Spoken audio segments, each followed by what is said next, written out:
Yeah, Mark, if you haven't noticed, or the listeners haven't noticed on the podcast, one of the things that we really like to do is live in this area of our childhood, teenage years, and early 20s. And we look mostly fondly back upon these times and the properties from them. And every once in a while, we'll catch one and just really think it had to be better than this, right? Like, was it? It had to. How many childhoods is that in a nutshell, right? Like childhood was okay, right? Was it? Yeah. Was it okay? And show us on the DVD where it hurt you.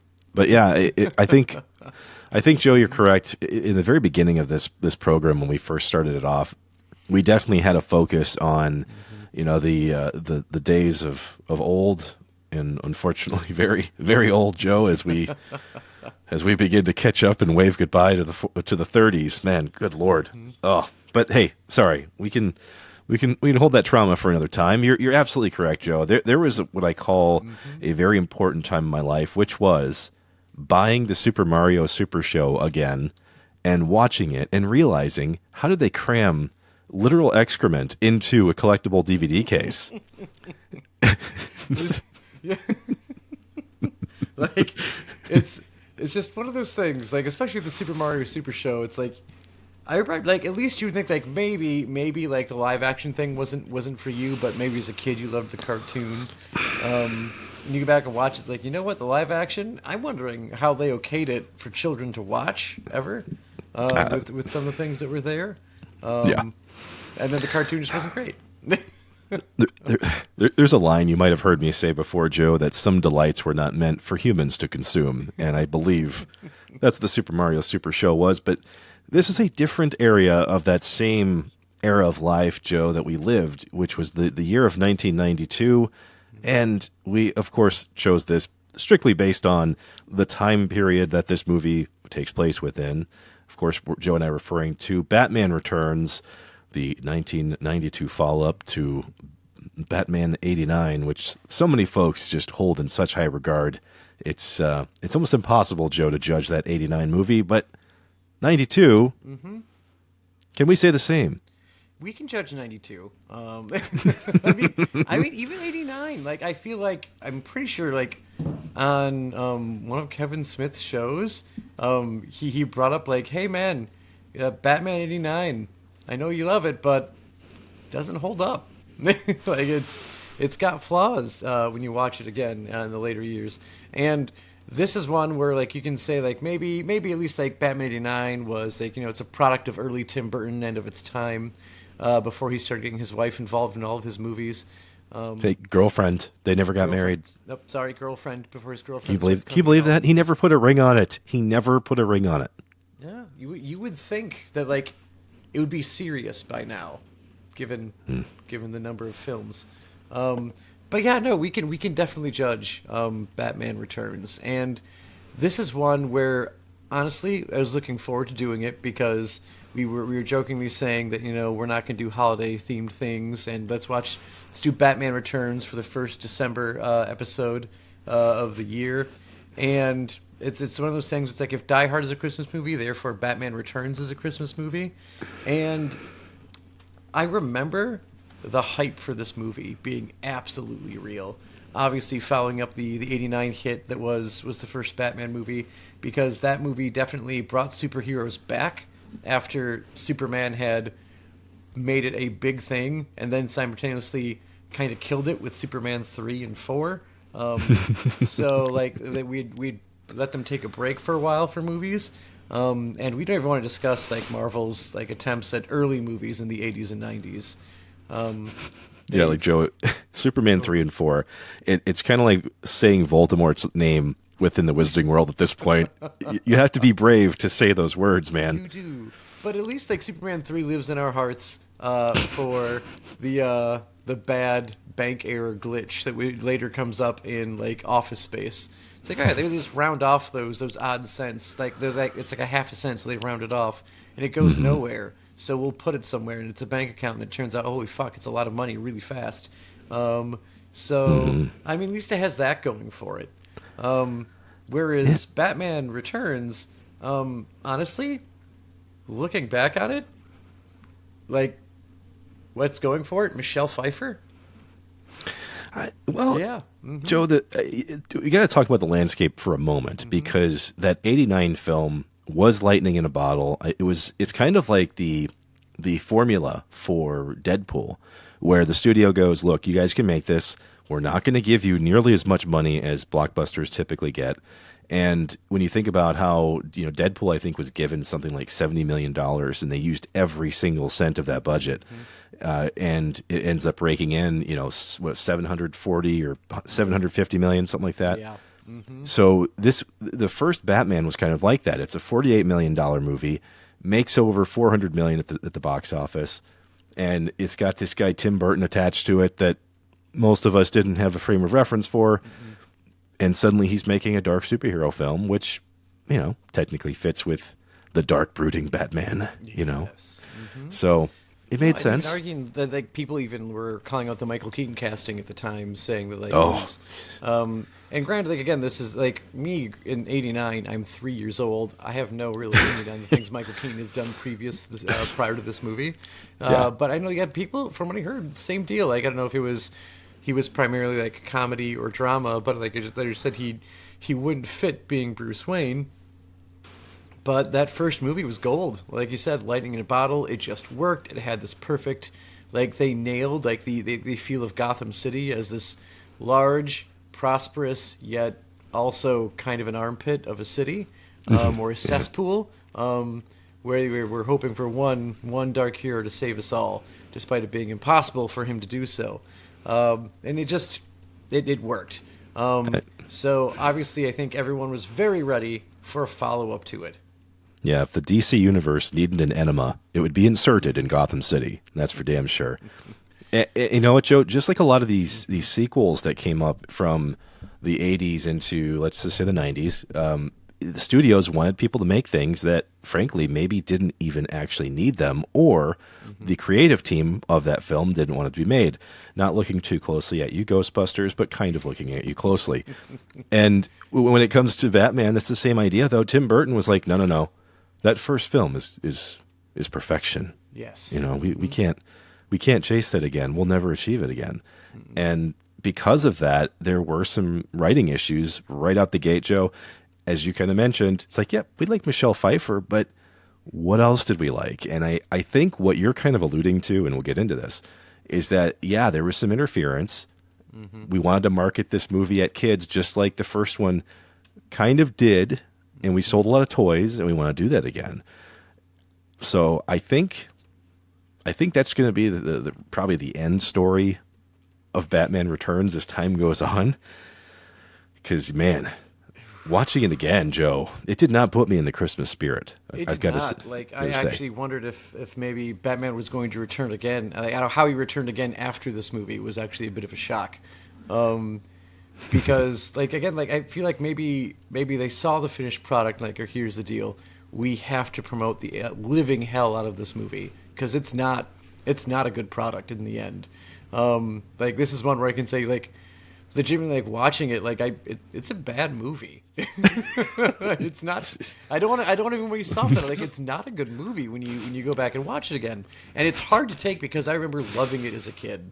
I also remember, like, loving, like, awkwardly, like, really liking Batman and Robin, but also as a kid being like, you know what, maybe this should be the last Batman movie for a while. But this one, like, it was still, like, the hype was still absolutely real for Batman after this movie for me, and it did everything right as far as promotion goes. Like you said, there was an awesome toy line following up that the original '89 movie. They went hard at McDonald's with the 80s and 90s collectible cup game. They did those pretty solid, and I remember having, I think, all of those, like, as a kid. Like, we went to McDonald's and we got every one of those sons of bitches. And of course, you wash them 20 times and now the graphic is gone. It's just completely peeled off. And then they had all the Happy Meals. Like, it was fond memories of this movie, which kind of sucks that, like, I watched it again and, like, you know what? I don't think I need to watch this again. Joe, one of these days I'll tell the story about how angry my dad was going to see the post Tim Burton directed Batman movies. The disappointment on my father's face watching Tommy Lee Jones and Jim Carrey were just beat a Batman movie to death was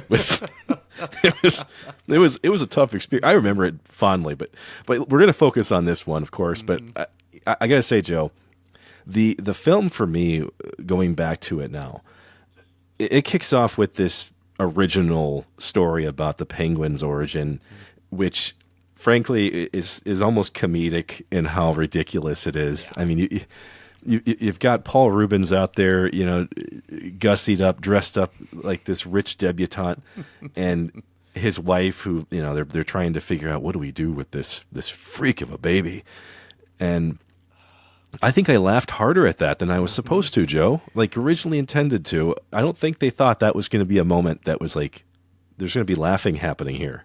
I don't think it was meant to, because like I get like the idea that they're supposed to set up this idea that it's a parallel to Batman, right?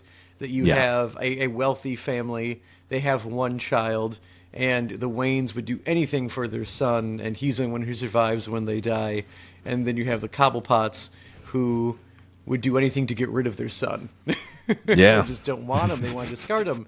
And you see like, what's the difference between the two growing up, when one is able to keep everything except for his parents, and the other grows up and basically literally as a circus performer after he was recovered when he was ditched by his parents.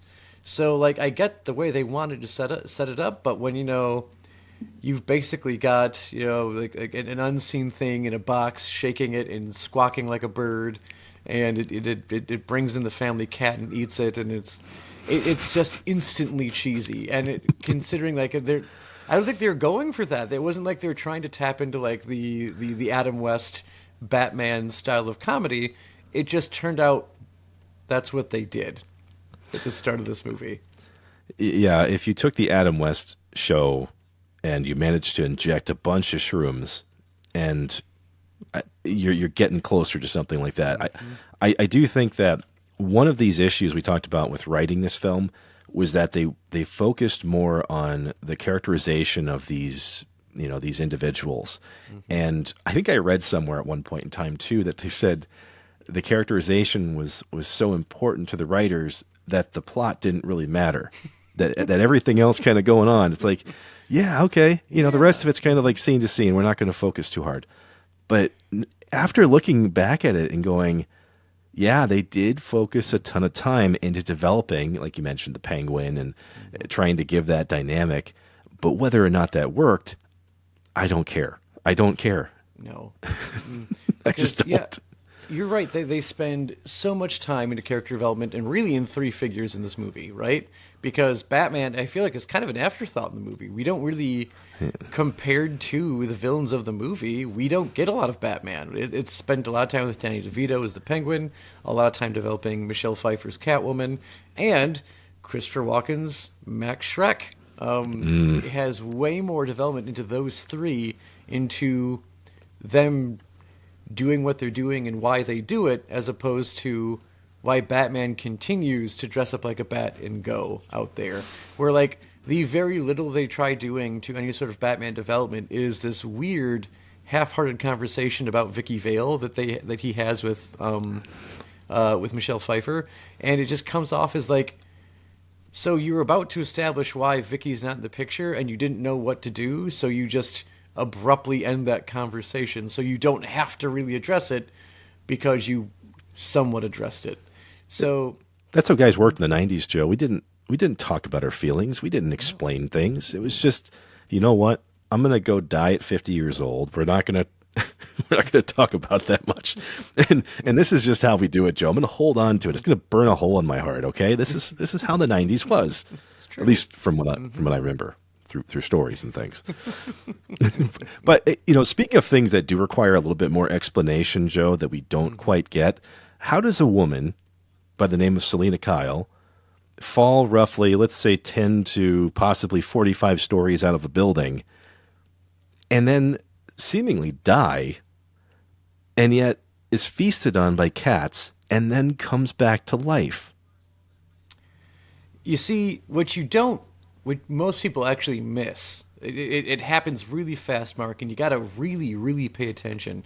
Is that as she falls through awning after awning before hitting the floor, by the floor of the ground, and they seemingly try to put off as maybe that's the reason why she survived, is because the awnings broke her fall.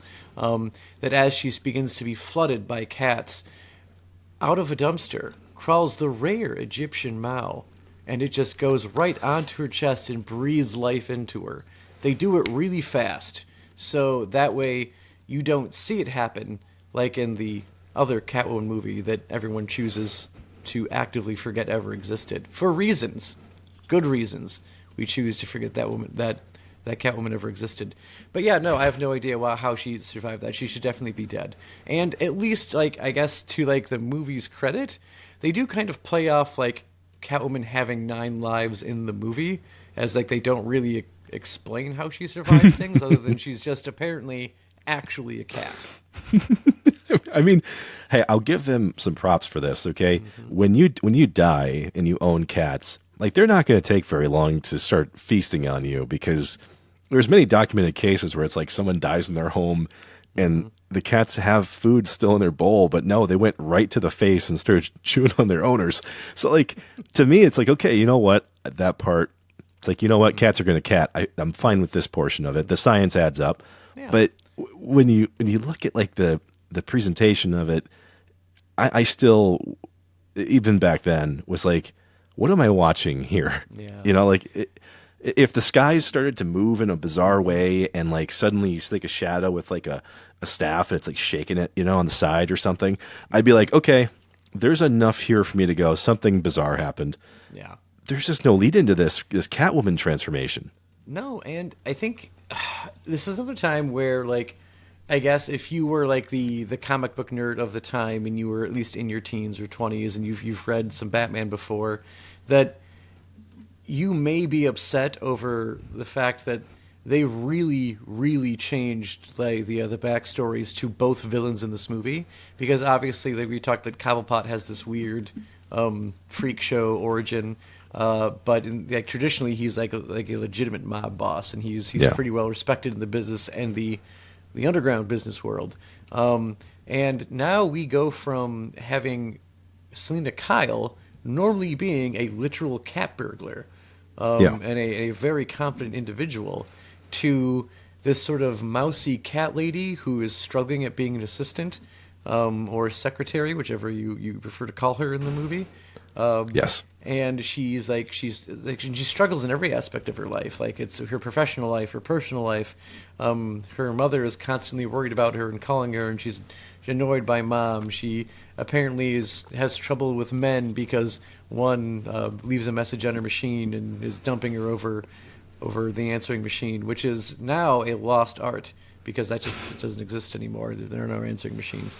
But yeah, it's a very different character we see, and at least in the case of Selena Kyle in this movie, I can kind of I get on board with a very different Selena Kyle, just because of how well the end result turns out, outside of some bad cat puns here and there.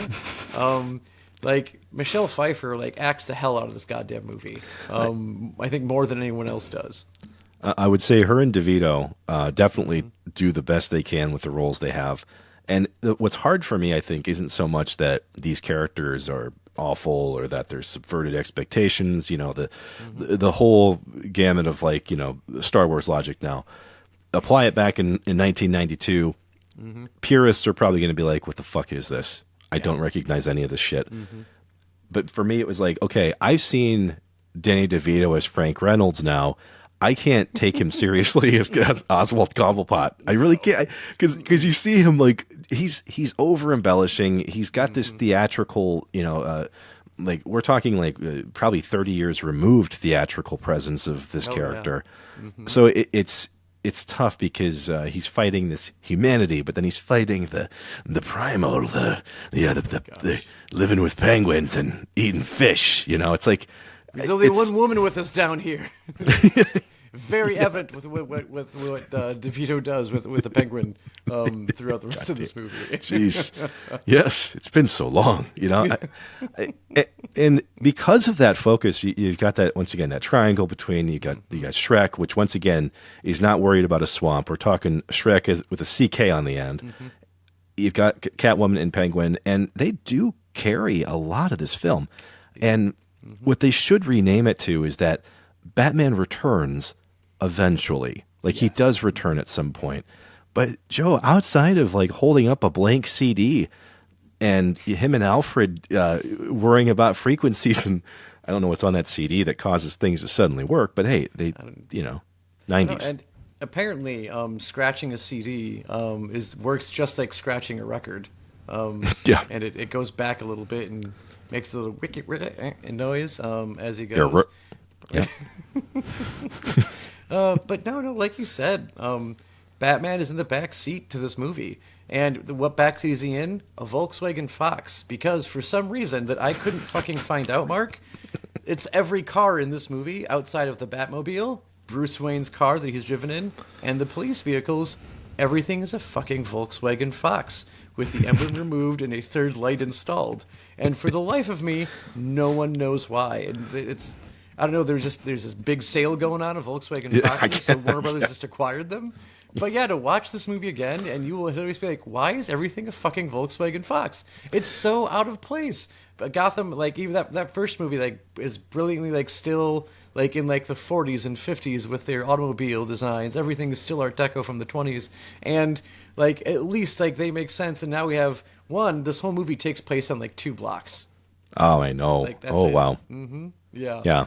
Yep. Yes, I feel like the Wisconsin accent just jumped out there for a moment because of just how shocked I was, Joe. Like in my most primal state, the Wisconsin does jump out occasionally, and that is definitely one of them. Joe is noticing how Gotham just feels like it feels almost like a small town. Like you're going to bump into someone at the grocery store. It's a very truncated and I don't know, reduced city in this film. It is not the Gotham we know from almost every other Batman movie. No, and Mark, I'd be interested to hear your opinion. Other than obviously, like we said, like it's small town Gotham in here. But like, what did you think about like, or did you notice anything off, or what did you think about the quality of the actual set work in this movie when like they're standing outside of these buildings and everything? When you notice the set work, the statues, the buildings themselves, what did you think about how everything appeared? I mean, for me, it's very dull. First off, this is a film that was way before the CGI crazes and all that. So a lot of it's practical. A lot of the set pieces are mechanical. They're designed to be that way.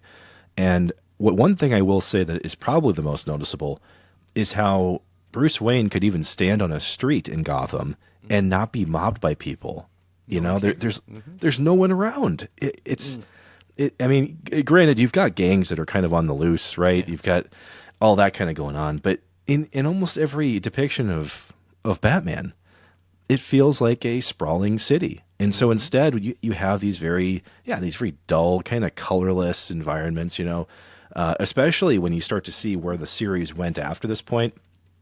I'm not saying that there's award-winning masterpieces up until 97, but they're much brighter, vibrant. They're very exaggerated films. You've got some statues and just things that like they just look ridiculous and they stand out. You don't really have that here. No, and like the first movie, like it felt like you were in a city, like in an old city. That again, like it's gripped by crime. It's there are a lot of people there, but it feels like this old city that's being crushed under its own weight, right?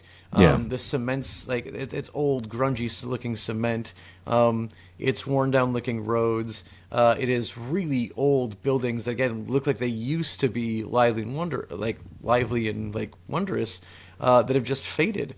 But it looked like they were actually those buildings, whereas in this. It looks like someone went down to Hobby Lobby and just found, like, the right craft supplies to try and recreate that as cheaply as they could.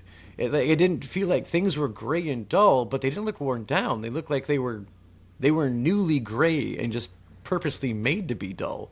So I feel like it kind of takes you out of it right there and then, when you can just, everything around the movie just feels oddly cheap, as opposed to actually being in an old city, which is weird because this movie had almost twice the budget of the first one. Yeah. Isn't that weird? Mm-hmm. The question that ran through my mind was, where did that money go exactly? I mean, it doesn't add up at all. I mean, and yeah, as you mentioned, Joe, an $80 million budget, and it only makes $266 million, which I say only in front of that, like, it's like, oh my God, you guys should feel bad for yourselves. But the first one made, over $400 million. It's the same impact that Ghostbusters 1 and Ghostbusters 2 had. You change the tone drastically of the film, and suddenly you're marketing it to different audiences. You're plugging the marketing budget, just going nuts, and it doesn't make nearly as much money. Like, it's recipe for disaster, Joe. No. I mean, that big uplifting point of it, though, the fantastic work of one Stan Winston, who made all the practical effects that you probably know and love from the 1980s and early 90s, was responsible for the crafting of all the not actual penguins that were present in this movie. So if it was a prop, and it was either a robotic penguin, or if it was a little person in a penguin, Stan Winston made it. And they were fairly convincing, except I still don't understand how two things happened with them. And this is, again, looking way too much into it, but when Little Penguin was ditched and then found by the actual penguins, he was in a wicker basket that was very clearly, like, just strapped with a nice big leather belt. And somehow, penguins got him out of that. How did they undo the strap? Did they peck it to shit mark? I don't know what happened. I don't know how they did it. Those penguins are doing work, man. I mean, yes, there's an abandoned zoo in Gotham. Like, we can explain why the penguins are there. Okay, fine.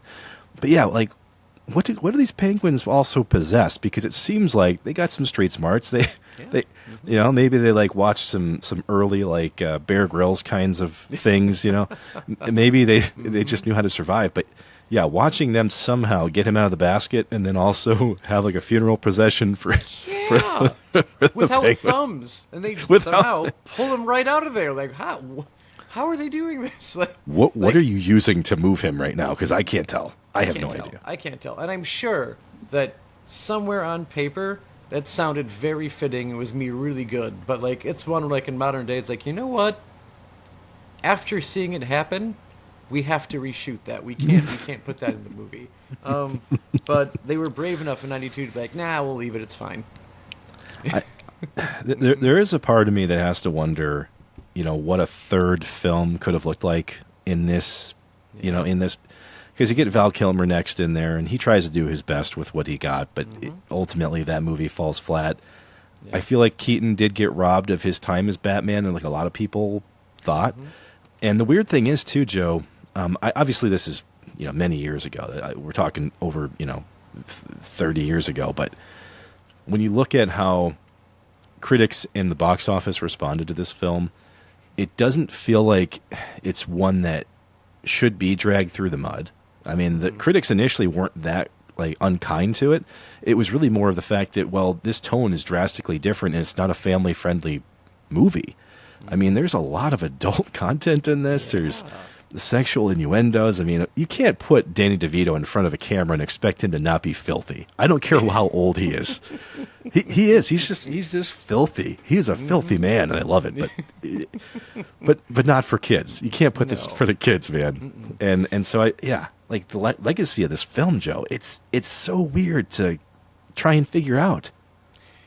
It really is. Like, I'm honestly puzzled again. Like, over like, I think I liked it because I was a kid, because I was stupid. Like, I feel like that has as stupid and easily entertained as we were as children. But yeah, it just I so rarely have I watched a movie that I liked growing up that felt like me watching a TV show I liked as a kid growing up that was clearly meant to be children's programming. Because like, obviously, like going back and watching like Generation 1 Transformers, I appreciate it for what it was. But as an adult, like, no, this is clearly kids programming. Like, it is kind of bad, cheesy plots. It's the same thing over and over again. You just kind of rinse and rewash things. We don't know why Optimus Prime was playing basketball or teaching them to play football. Oh, it's because that's what the kids like to do at the time. It is great in what it was, but as an adult, it's not the same, and you can tell it was clearly made to sell kids toys. I can't remember that happening with any like live action movie where like I go back and I watch it thinking like I absolutely love this as like a kid or a teenager and not actually still like it. This movie was a first where it did that for me because I clearly just remember after Keaton, like, I remember specifically thinking as like even as like a kid, after Keaton is when it drops off, and now it's like no, it dropped off with Keaton. It still wasn't good in the second movie. No, I mean, I have to say the first film, for me, I don't feel nearly as bad about that movie. I mean, I've gone back and I've watched the original one, and that one stays fairly consistent. And I think Nicholson just does such a damn good job with the Joker that you have a hard time hating that one. It's the same concept that carries The Dark Knight. You've got such a strong villain. It's done so well. You can't really be mad at what happens, and the Batman just takes a back seat, frankly.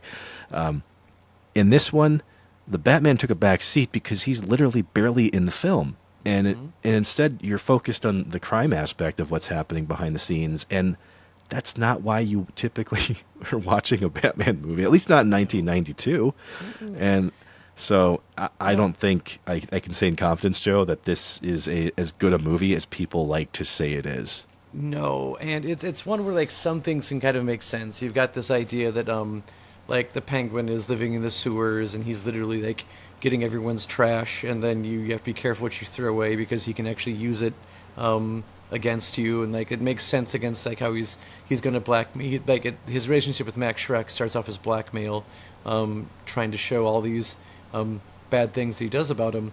And so it makes sense, like, oh, I've got these shredded papers and I've got a lot of time on my hands, so I've taped them back together, and I've got body parts of a guy that you had killed that you said just went on a long vacation. Like, all of that makes sense, but then how the fuck do they have blueprints to the Batmobile? Like, you're not telling me that Bruce Wayne just fucking threw that shit out one day. Like, nah, it's fine, we don't need that anymore. No big deal, just go ahead and throw it away in whole. Not even shred it, not gonna burn it. We're just going to throw it away so we can have it.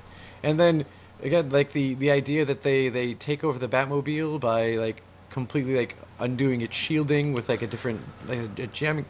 How the fuck do, like, the people living in the sewers have the technology to just undo the Batmobile's security? Like, there's no explanation to it. There's nothing rhyme or reason to it other than it needs to happen to have this particular scene we want to happen. And it makes no sense. There's no explanation to it. It's just bad writing, is what it was. I mean, Joe, it's the power of CDs. That's how the 90s worked, man. I mean, CDs could do it. It's just like how the floppy disk could help, the G.I. Joe, that could help Cobra rule the world. It's the same, it's the same concept, Joe. But I like how you say taped together, because honestly, Joe, that's how I feel like this movie's reputation should be at this point, because it's not something that I feel like a majority of people are going to go back to and go like, you know what? I'm going to make that annual viewing. And it's just not in that, Joe. So it really isn't. Like, it's the most I can say before we wrap things up here is, again, like I've said a few times, that Michelle Pfeiffer really acts the shit out of this movie, and she does. She does the most believable bit of acting in this movie, where you can see like her slowly cracking and then breaking, and losing it from one part of her life to the next. And really has this whole idea of being a cat where she's half in, half out anyway, as John Constantine once nicely said in a better movie, that you see her lose it slowly but surely, and then eventually when she hits a point of no return, and it does feel like she's at a point of no return, not because she's done something so wrong that she can't return, but because she doesn't want to return from what she's done, and she truly descends into becoming a villain. And again, that's like the best bit of writing, acting, anything in this movie. And I do, well, when it comes to any sort of like odd bit of movie trivia, and we all know that Aragorn broke his toe when he kicked the skull in the helmet. I love the fact that when you see the scene of her whipping off the mannequin heads, that was first try, one take, and she fucking nailed it. Like, good times. Way to go, Michelle Pfeiffer, for being the best part of this movie. And she did it while barely able to breathe because she's vacuum sealed in that suit. And Joe, I know I couldn't make that suit look that good. No one but could. But hey, fortunately, that's not why anybody's watching this program, is to think about me and just melted on latex, and they shouldn't be. Thank God. But hey, with that imagery, we'd like to thank you for listening to the Digital Dissection podcast, or watching it if you're doing this on YouTube. And as always, we appreciate everything the Dissection crew does for us week after week. Your support goes a long way, and if you like this episode, please check us out on YouTube, where we make weekly videos about our favorite things. And we do also love hearing from you, especially if you hate us now for our takes on Batman Returns. So feel free to message us over at digitaldissectionpodcast@gmail.com or in our communities across social media. We do love your ideas, suggestions, and, well, pretty much anything, so long as it's tastefully done. And until next time, pop culture nerds, keep on dissecting.